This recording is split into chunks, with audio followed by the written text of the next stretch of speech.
Hello YouTubers, Manny here from Manny's How-To Workshop, and today I'm going to do a little video on a pressure washer, an electric pressure washer that I found on the side of the road. Actually, it was in front of somebody's house. They put it out for the trash man to pick it up, and here's the model number.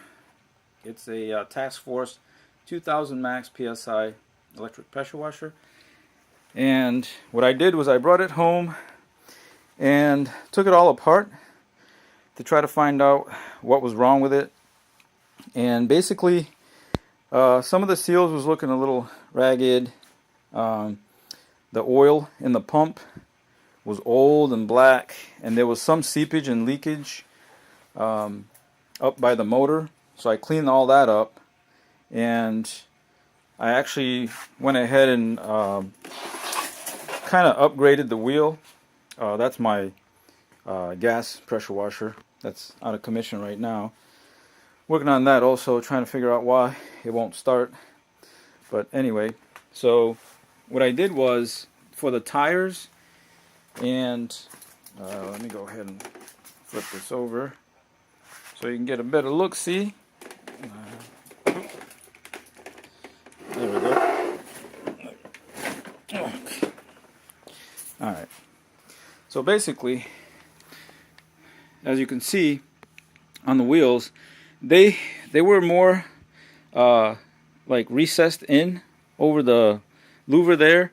So what I did is I used some all thread, 3/8 by 16 all thread with a lock nut on the outside, and I made some wooden, I guess you can call them spacers.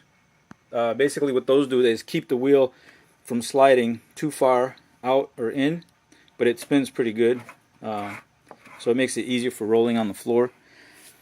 And I did use some like PVC spacer inside also here where this junction is, just to kind of make sure so the tire doesn't bounce up too much. And went ahead, like I said, and cleaned it all up. And it's got two bottles, a 1 and a 2 for detergent. Yeah, here's the wand, nothing really wrong there.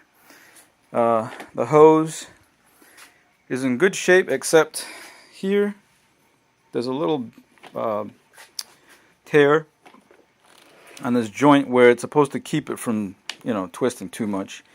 And also this locking mechanism here on the handle where you squeeze. When you squeeze the trigger and you want to keep it squeezed, you lock it in place. That's the only thing that was on the hose that's actually, kind of bad, but it should still work. Hopefully there's no leaks.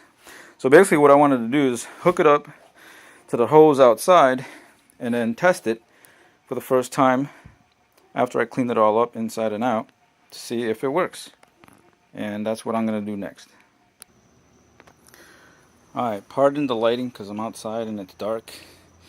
And so I'm going to try to show it here on this little cement pad for my generator on how it works. I went ahead and turned on the water, and there's a small drip, but I'll fix that after because that's just hand tight, and it was missing that rubber washer that goes in there. Also, I went ahead and purged the line. All I did was pick up the wand and squeeze the handle. You can see there's a little bit of air left in there, and it's set at the widest opening. It's one of those adjustable, adjustable tips. And basically all you do is turn it, and it's got a, I don't know if you can see it there, it's got that little like duckbill mouth. When you turn it one way, it's flat, and then you turn it the other way, it's wide open. So I'm going to put it the other way and go ahead and turn it on and see what happens. Okay, so untwist this a little bit and we'll go from there. Okay, so go ahead and turn it on.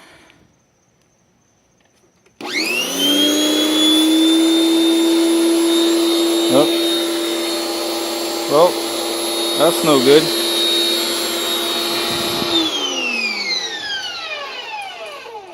Okay, that's probably the reason why they put it on the side of the road. Alright, so basically when you turn on the pump, there's a pressure switch on the back, on the bottom. And what it does is it pressurizes the pump, and then it shuts off. And then when you squeeze the trigger, when the pressure reduces, it turns on the motor again to go ahead and pump it. So obviously there's a reason that this handle is leaking. So let me go ahead and turn the water off.